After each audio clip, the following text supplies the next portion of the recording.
The stage lights went dark. A hush fell over the crowd. The only sound was the soft hum of anticipation, 1,000 hearts beating in unison. Then a tight spotlight zeroed in on Elvis's back, highlighting his signature high collar. The opening bars of "You've Lost That Lovin' Feelin'" began, and his deep, soulful voice filled the room. "You never close your eyes anymore when I kiss your lips," he sang, his voice a mix of sadness and longing. But when he reached the title line, something unexpected happened. Elvis pivoted dramatically, and the crowd gasped.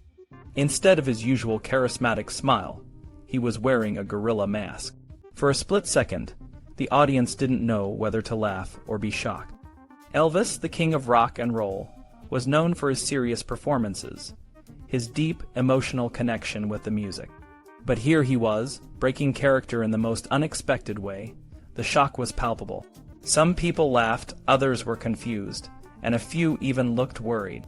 Elvis, sensing the tension, broke into a grin and pulled the mask off, revealing his familiar, charming face. The crowd erupted into applause, but the moment was unforgettable. Elvis's antics weren't just for the show. They were a reflection of the turmoil brewing inside him. His relationship with Priscilla was unraveling, and the pressures of fame were taking their toll. Despite his outward confidence, he was struggling with deep-seated anxieties and a growing sense of isolation. Backstage, Elvis was a different person. He was surrounded by a loyal group of friends and bodyguards known as the Memphis Mafia, who were always there to support him. But even among them, he felt a growing distance. The world outside was changing, and Elvis found himself increasingly out of touch with the simpler times he remembered from his childhood.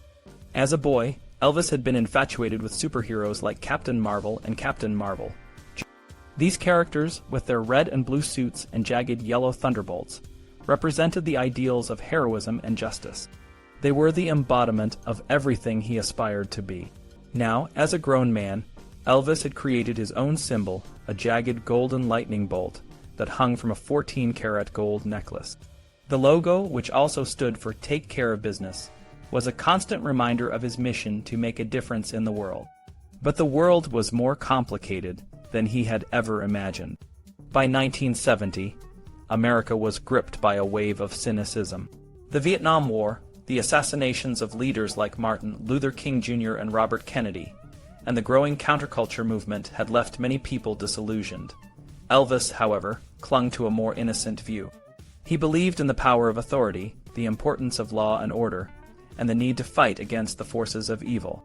His letter to President Nixon, in which he expressed concerns about drug abuse and communist activity, was a clear indication of his mindset.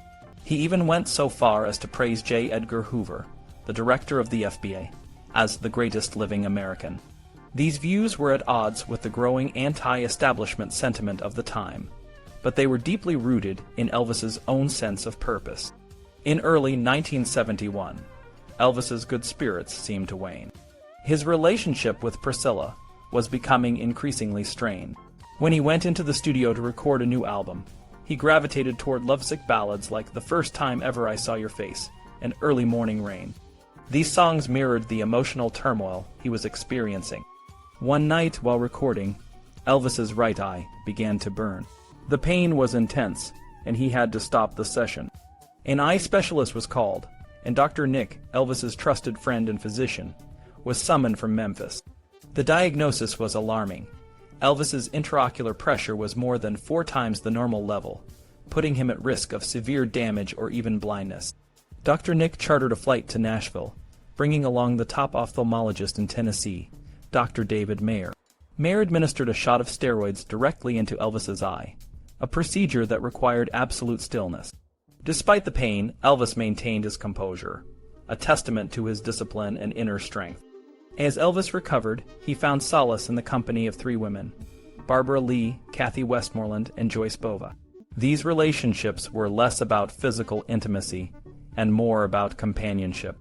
Elvis enjoyed discussing spiritual matters and reading poetry with them, a side of him that few people saw. Priscilla, meanwhile, was in Los Angeles, redecorating their new house on Montevideo Drive.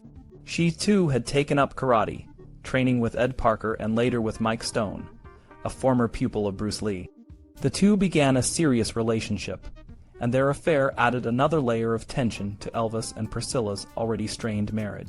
Despite the growing distance, Elvis and Priscilla publicly celebrated their 4th anniversary in Las Vegas on May 1st, but the cracks were becoming more visible. Elvis's lack of enthusiasm for the Christmas album he was recording, and his frequent visits to Graceland with other women, were clear signs that their relationship was on the rocks. In June, Elvis returned to the studio to finish the album, which eventually became a gospel record titled "He Touched Me." The album earned him his 2nd Grammy, but it couldn't mend the broken pieces of his personal life. The final straw came on New Year's Eve. Priscilla and Lisa Marie had come to Graceland for the holidays, but the atmosphere was tense. After Priscilla left for Los Angeles the night before, Elvis told his friends and associates that she was leaving him for good. The following night, he tried to rekindle their connection in a desperate, forceful way, but it only made things worse. Priscilla packed her bags the next morning and left Graceland, marking the end of a marriage that had once seemed invincible. Elvis was left to face the reality of a life without the woman he had loved and the daughter he adored. The gorilla mask had been a moment of unexpected levity, but it was also a symbol of the mask Elvis was wearing in his personal life. Behind the fame, the fortune, and the adoration of millions, he was a man struggling to find his place in a world that was rapidly changing around him. Elvis and Linda Elvis had a special request for his friends. He wanted them to find him women who were interested in building a real relationship. One day, his friend George Klein thought of Linda Thompson, a former Miss Tennessee who had expressed an interest in meeting Elvis. George introduced them, and within minutes, Linda was sitting beside Elvis at the Memphian Theater, in the very seat where Priscilla used to sit. They hit it off right away. Linda was a Southern Baptist, just like Elvis. She didn't smoke, drink, or swear, and she loved to read the Bible with him. They also read and discussed books like Only Love by Day Amata and The Impersonal Life by Franklin Merrill Wolfe. Linda had a classic, well-proportioned face, which Elvis found very attractive. He even joked that it was Helen of Troy's face that launched 1,000 ships, not her backside.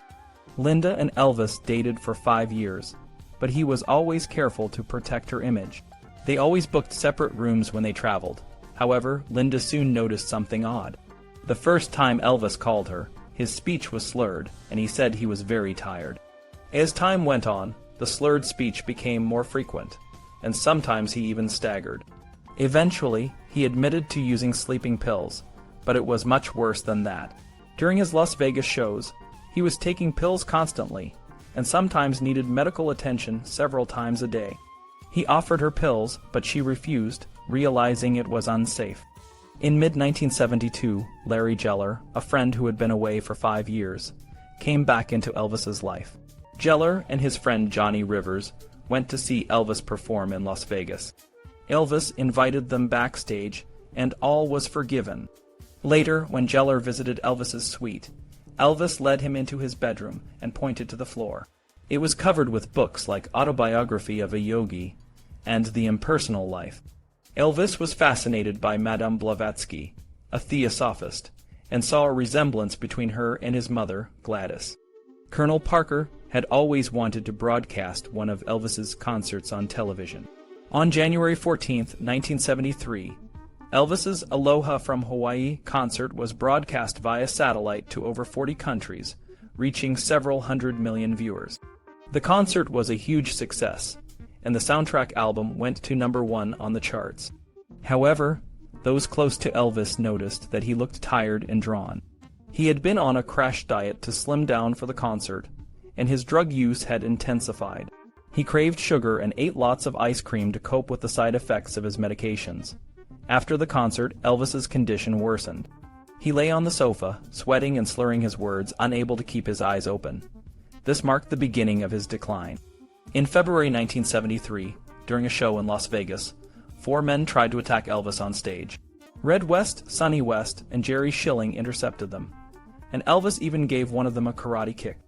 The man leading the attack had a cane that contained a hidden sword. The police never revealed the reasons behind the attack, but some of the men had backgrounds in strip clubs and carrying concealed weapons. Elvis became paranoid, believing that Mike Stone, a former employee, had hired the men. His drug use made him irrational, and one night, He told Sonny and Red that Mike Stone had to die. He even handed Sonny an M16, but Sonny managed to get rid of the weapon and call a doctor. Dr. Gainham gave Elvis a sedative, and he fell asleep. The next day, Elvis asked Red if he had made the call to have Stone killed. Red made some calls, but eventually convinced Elvis to drop the idea. Elvis's decline, Elvis's behavior became increasingly erratic. He canceled shows, had fits of temper, and even pointed a gun at a singer. In May, a review of his show in Tahoe described him as overweight and puffy. He nearly caused a girl's death by sharing a bottle of cough medicine with her. In June, he passed out during a legal deposition. Dr. Nishapoulos, Elvis's doctor, was called to help. He found Elvis almost lifeless, with shallow breathing and soiled pajamas. Dr. Nick said Elvis was as close to death as a person could be without expiring. Despite this, Colonel Parker insisted that Elvis perform that night. Elvis went on stage, but was barely conscious for the first half of the show. Elvis's Las Vegas engagement in August 1973 received some of the worst reviews of his career. He was fat and out of shape, and he even insulted the hotel from the stage. The Colonel was in the wings and heard everything. After the show, they had a heated argument. Elvis told Parker he was fired, but Parker said he was quitting and demanded $1 million in payment. They eventually patched things up, but the tension was clear. Elvis's relationships, both personal and professional, were strained. His drug use and declining health were taking a toll, and the signs of his decline were becoming more apparent to those around him. Elvis Presley, the king of rock and roll, had a complicated relationship with his manager, Colonel Tom Parker. Many people wondered why Elvis, who could fire the Colonel, always gave in to his views. The answer, as Peter Guralnick explained in his book, Careless Love, lies in the deep trust Elvis placed in the Colonel. The Colonel was more than just a manager. He was Elvis's good luck charm. Elvis believed that the Colonel had brought him success, and that if he ever left, his luck might run out.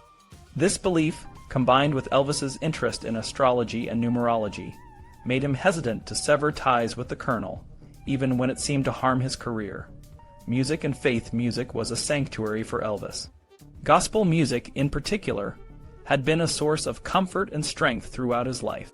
After his shows, Elvis often invited his backup singers to his suite to sing together. They would gather around the piano, singing songs that reminded him of his youth, songs that brought him peace.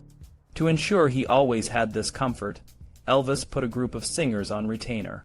They were free to live their lives, but whenever he called, they would drop everything to sing with him. In 1969, Elvis reconnected with Sridaya Mata, a spiritual leader he had met years earlier. She provided him with guidance and solace, especially during difficult times. Even when she went on an 8-month pilgrimage to India, Elvis would surprise her by calling. When his personal and professional lives became overwhelming, he visited her for advice. She reminded him that the goal of the Self-Realization Fellowship was to balance body, mind, and spirit. She urged him to focus on exercise and proper nutrition, but Elvis found it hard to follow her advice and eventually stopped visiting her. On October 9, 1973, Elvis's marriage to Priscilla ended amicably. Despite the legal proceedings, they held hands in front of the judge. The divorce marked a significant change in Elvis's life, but it was just one of many challenges he faced. 3 days after the divorce, Elvis experienced severe breathing problems and had to be rushed to Baptist Memorial Hospital. His condition was critical, with symptoms of drug addiction, hepatitis, and a distended stomach. Dr. Nick, his trusted physician, worked tirelessly to stabilize him. It took 2 weeks to clean up Elvis's system and manage his addiction. Dr. Nick also tried to help Elvis with his insomnia and depression, but Elvis's habits were hard to break. After a few months, Elvis seemed to improve, but his struggles with boredom and addiction continued. Boredom in karate, Elvis's primary enemy was boredom. No matter where he toured or recorded, the routine was the same. He began to act out, shooting at chandeliers and televisions, and even toilets that irritated him. Karate became one of his few outlets. He trained rigorously and earned high-level black belts. Inspired by the growing interest in martial arts, Elvis planned to make a karate film called The New Gladiators. He invested $125,000 in the project, but it ultimately fell through. Largest in confession, despite his struggles, Elvis remained generous. He helped friends and family, buying cars, a boat, and a trailer. One night, Elvis confided in Larry Geller, a close friend. He spoke about a religious vision he had on Route 66, where he believed he saw Jesus and felt a deep connection to him. Elvis had carried this burden for years, feeling that he was called for a special mission. Over time, he came to see himself as a man with a God-given role to uplift and bring happiness to people, not as a messianic figure. Elvis continued to explore different religions and spiritual texts. He discussed the Book of Mormon with the Osmond family and talked about early Christian texts with Father Nicholas Viron, Dr. Nick's Greek Orthodox pastor. He also became interested in secret orders and rituals, leading him to commission a reprint of a book on Masonic philosophy. Elvis's faith and his role as an entertainer became intertwined. He rejected the idea of being worshipped, telling fans, "Love my music, but don't ever worship anyone but the Lord." His spiritual journey was a constant part of his life, guiding him through the highs and lows of fame. The final years of Elvis Presley's life were marked by a series of setbacks and struggles that seemed to spiral out of control. In 1975, his health issues forced him to postpone his first Las Vegas engagement. When he was finally able to perform, the critics were kind and the audience loved him, but it was clear that he was not in his best shape. He even joked about his weight, saying he looked better than he did a month ago when he resembled Mama Cass. Despite the challenges, Elvis was still hopeful. A significant moment came when Barbra Streisand visited his dressing room after a performance on March 28, 1975. She offered him a role in a remake of A Star is Born, a chance for him to prove his acting skills and reinvent himself. Elvis was excited, but his manager, Colonel Tom Parker, had other plans. Parker insisted on a higher salary and better terms which Streisand and couldn't meet. The role went to Chris Christopherson, and Elvis was devastated. It felt like another missed opportunity to make a comeback. Elvis's health continued to decline. In August 1975, he couldn't even stand for the first show of his Las Vegas engagement. He struggled with colon blockages and breathing problems, and Dr. Nick, his doctor, had to convince Colonel Parker to cancel the run so Elvis could go back to Baptist Memorial Hospital in Memphis. After a period of recovery, Elvis tried to get back on track. In January 1976, he took 2 vacations to Vail, Colorado, but even a break couldn't fully rejuvenate him. RCA and Colonel Parker decided to record Elvis at home, setting up a makeshift studio at Graceland, but even this proved challenging. Elvis would lose interest after a few takes, and would often go upstairs to show people his badge collection or sing gospel songs to motivate himself. During one recording session, he craved a special peanut butter and jelly sandwich from a Denver restaurant. He ordered 22 of them and had his private jet, the Lisa Marie, fly to Denver to pick them up. The cost was over $40,000, a sign of his growing self-indulgence. Elvis's drug use was becoming more and more problematic. Dr. Nick prescribed him large quantities of various medications, including amphetamines, sedatives, and narcotics. In the 2.5 years leading up to his death, Elvis received over 5,000 amphetamines, 9,000 sedatives, and 3,900 narcotics. This doesn't even account for the drugs he got from other doctors in different cities. People around Elvis tried to help, but he often denied having a problem. In Denver, he tried to get a prescription for a strong painkiller called Dilaudid, but the doctor refused. Worried friends suggested he check into a sanitarium, but Elvis dismissed the idea. John O'Grady, a private investigator, tried to get Elvis to go to a drug treatment center, but Elvis refused, even though Priscilla, his ex-wife, supported the idea. Elvis's behavior became increasingly erratic. He once grabbed a box of over-the-counter medications during a dental appointment and tried to take them with him, but Dr. Nick intervened. In another incident, Elvis accidentally discharged a pistol while hugging his father, Vernon, who was still recovering from a heart attack. Despite the danger, Elvis treated the incident lightly. In July 1976, Elvis fired Red West, Sonny West, and Dave Hebler, his longtime friends and bodyguards, over a lawsuit involving a fan. The move was cold and hurtful, and it marked a turning point in their relationship. Jerry Schilling, another close friend, had already left earlier that year, tired of Elvis's mood swings and demands. By August 1976, Elvis's performances were visibly suffering. In Houston, the police openly discussed his drug stupor, and many fans left during his show.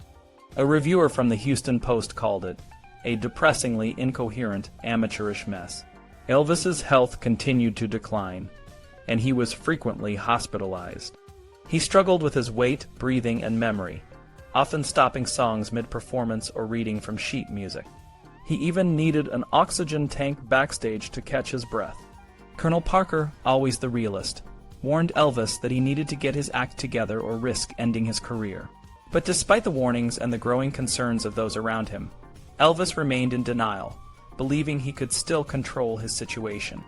The downward trajectory was relentless, and the end was drawing near. In the fall of 1976, Elvis began hearing rumors that his close friends Red, Sonny, and Dave were planning to write a book that would reveal the truth about his struggles. He was shocked and hurt, feeling betrayed by people he trusted. His anger and depression grew, but from their perspective, they were trying to save him from himself by exposing the issues and hoping to get help. On November 19th, Elvis met Terry Alden, the Miss Tennessee, but he was immediately drawn to her sister, Ginger. They hit it off instantly. Elvis felt a strong connection, and he invited her back to Graceland. They talked and looked at his books, and he even took her on a trip to Las Vegas. Ginger's mother surprisingly approved, and Elvis felt a deep bond with Ginger, even comparing her to his mother, Gladys. Elvis tried to shape Ginger into the ideal woman, just as he had with Priscilla. He shared his spiritual interests with her, but Ginger didn't connect with them the same way. She was close to her family and didn't like being away from them, which often led to tension.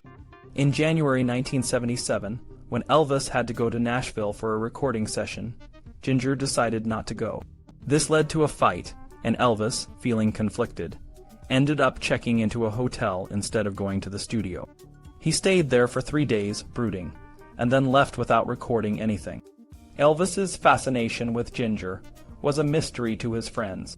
She didn't share his interests, and she often left Graceland in the early hours of the morning.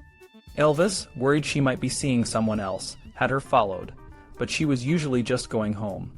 Despite her flaws, Elvis remained infatuated. On January 26, 1977, he proposed to Ginger. He planned a 2-week trip to Hawaii, but the group ended up being almost 30 people, and the vacation cost him $100,000. The trip was cut short when Elvis got sand in his eye and learned that his father was having chest pains. Elvis had a surprising revelation about his heritage. He told Larry Geller that his maternal grandmother, Martha Tackett Mansell, was Jewish. This information, which Gladys had shared with him in secret, made Elvis feel a special connection to God. He even considered learning Hebrew to read the Bible in its original language. One night, Elvis woke up and wandered the halls of Graceland. He found Billy Smith and his wife Jo and told them about a powerful dream he had. He saw the face of God, which was so bright he could barely look at it. They talked for over an hour, and Elvis eventually fell asleep in their bed. Elvis still had moments of his old self.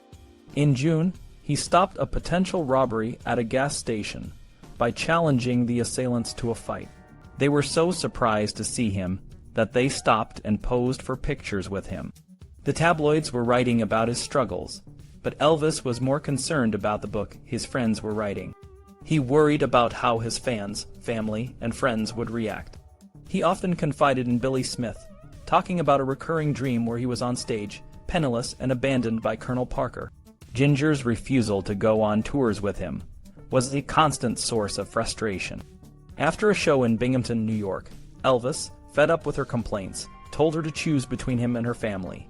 She left, but they eventually got back together. In August, Lisa Marie was coming to visit. Elvis and Ginger decided to rent the Libertil and amusement park for a night. When the day came, Elvis wasn't feeling well and wanted to cancel, but Ginger insisted they go through with it. Elvis, not wanting to back down, made it happen. They brought the park back to life, and for one night, Elvis relived the past and gave his daughter a special memory. The Colonel had booked a 12-day tour starting on August 17th. Elvis tried to stay on a liquid protein diet and exercise, but Ginger's reluctance to join him on the tour continued to frustrate him. On August 15th, Elvis's day at Graceland was routine. He woke up, ate, and watched TV. He called Ginger to go to a dental appointment, and they went through the rainy streets of Memphis. After the appointment, they returned to Graceland. Elvis talked with his friends about the tour and his plans with Ginger. He called Dr. Nick about pain from the dental work and got a prescription. Larry Geller arrived with a stack of books, including one about the Shroud of Turin. Elvis was excited and had the books brought to him. Around 4 a.m., Elvis invited Billy and Ginger to play racquetball. They played for a bit, and Elvis played some piano, ending with Blue Eyes Crying in the Rain. Elvis, Ginger, and Billy went upstairs. Elvis kissed Lisa Marie goodnight and had Billy help him wash his hair. He wanted a sedative to help him sleep and called Dr. Nick's office, but no one was there.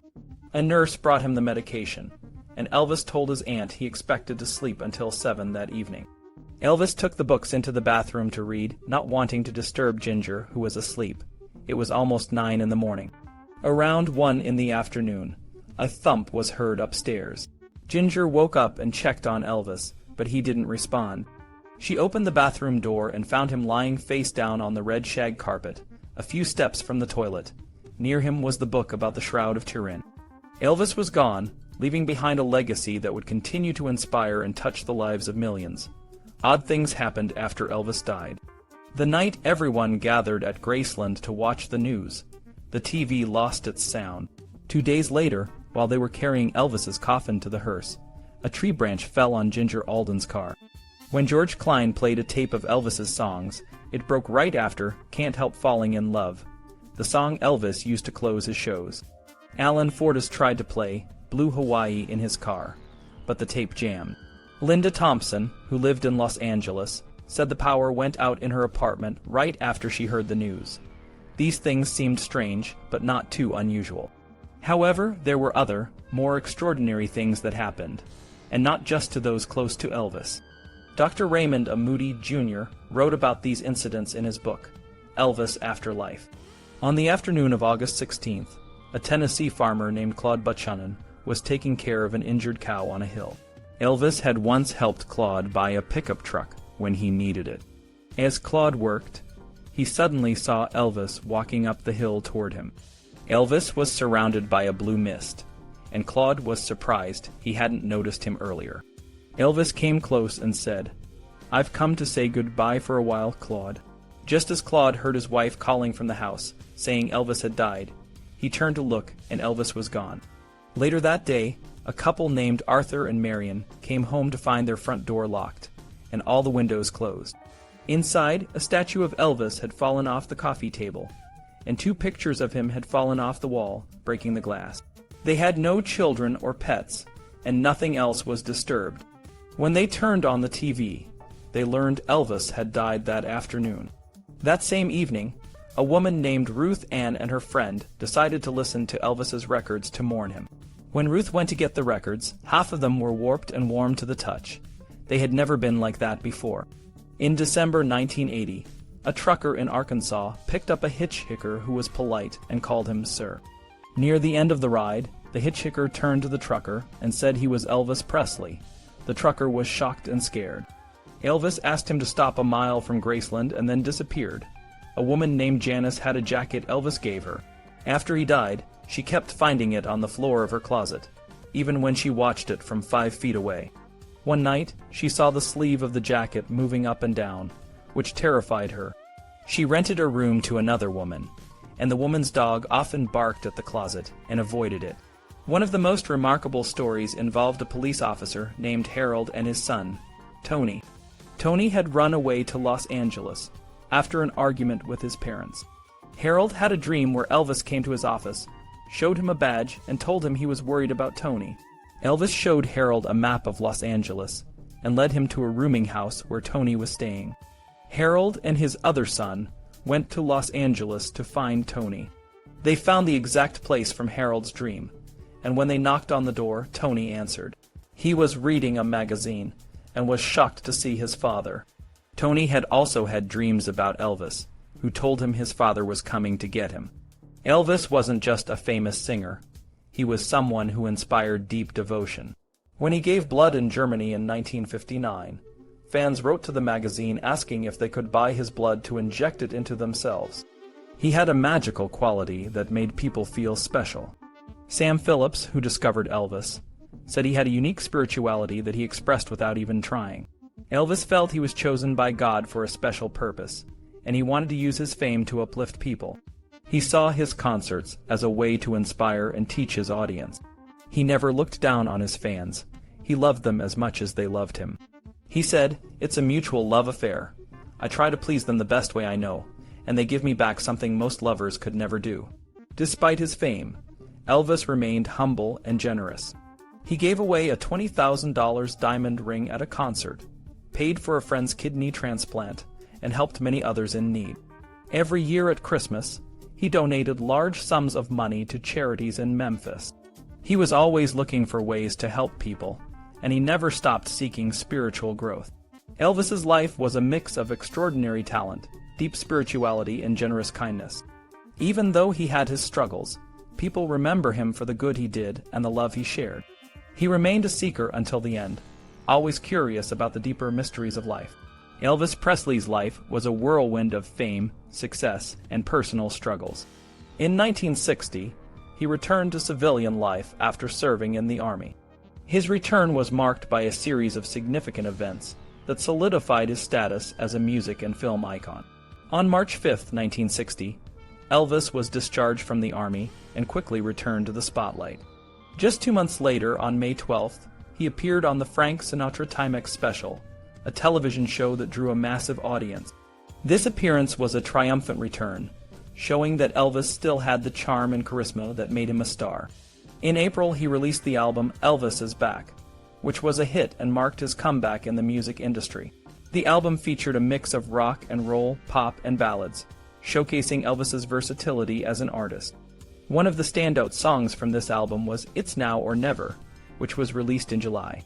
This song became one of his biggest hits, selling over 20 million copies worldwide and cementing its place as his best-selling single. November 1960 saw the release of His Hand in Mine, Elvis's first gospel album. This album was a departure from his usual rock and roll sound, showcasing his deep connection to gospel music. The album won a Grammy for Best Sacred Performance, highlighting Elvis's talent in different genres. Around the same time, Elvis's film career was also thriving. G.I. Blues, his first movie since joining the Army, was released in November. The film was a success, both critically and commercially, and it helped to reintroduce Elvis to a new generation of fans.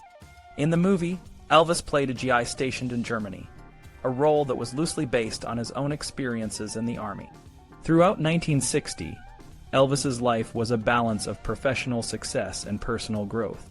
His music and films continued to captivate audiences, and his return to the public eye was met with enthusiasm and excitement.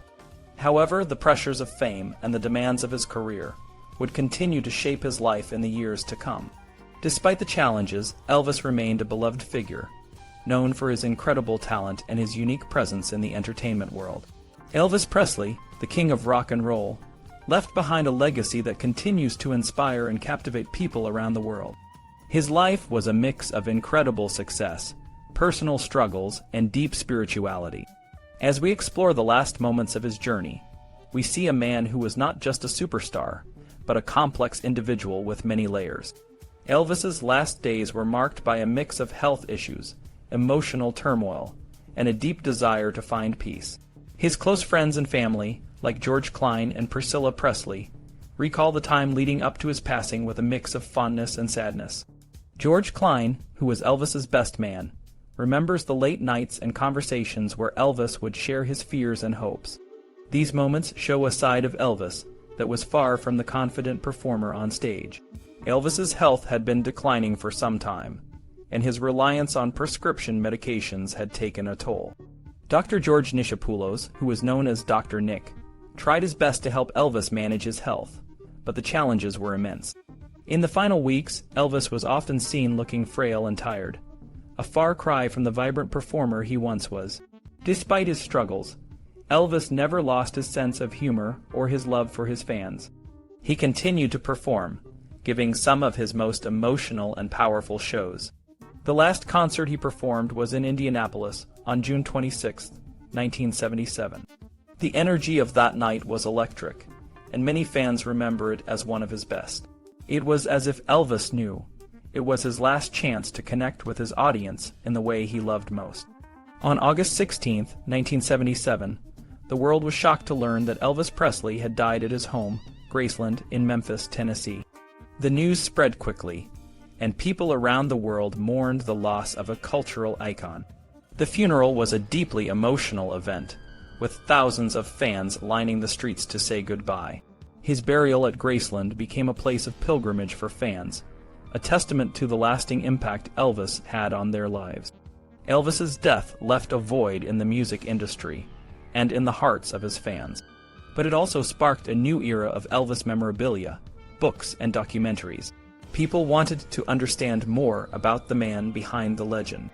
Books like Elvis and Me by Priscilla Presley and Careless Love by Peter Guralnick provide intimate insights into Elvis's life, from his early days in Tupelo to his final moments in Memphis.